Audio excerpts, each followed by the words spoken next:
خلاصه کلام من نمیخوام که این جمعیت ما یک جمعیت حزن شود چون که اکبر بسیار شوکیلا نقض میدید بسیار شوخ هم بود. ژورنالیستانی توجیک در یک همایشی از خبرنگاری شناخته اکبر ستار یاد کردند.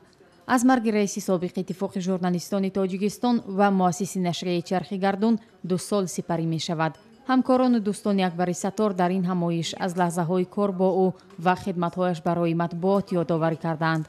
همایش در شرق آزاد برگزار شد در جایی که اکبر ستار سالهای زیادی عمر خود را آنجا سپری کرده است. واقعا بعد از گذشت 2 سال بعد از فوت اکبر ستار من بار دیگر اطمینان حاصل کردم که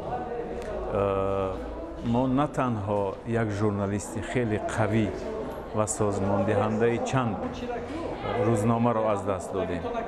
ما یک انسان خیلی زنده دیل، یک انسان سخی، یک انسان دلسوز و حقشناس را از دست دادیم. سری هر شنبه صحبت هم داشت.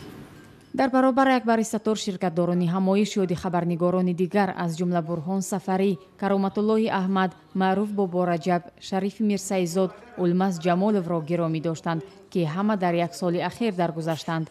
به قول شرکتداران جمع آمد اینها نفرانی بودند که در رشد ژورنالیستیک تاجیک سهم بزرگ گذاشتند. هر کدام آنها یک کاری را کردند که با آن کارشان جاویدانه فکر میکنم عصرها سالها زنده میمونند.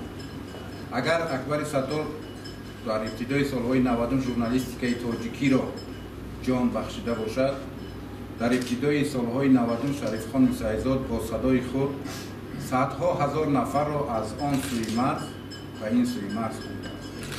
اکبر ستار 28 آگوست سال 2015 در سن 50 سالگی درگذشت و از سال 2006 تا زمان مرگش رهبری اتفاق ژورنالیستان تاجیکستان را به ذمه داشت.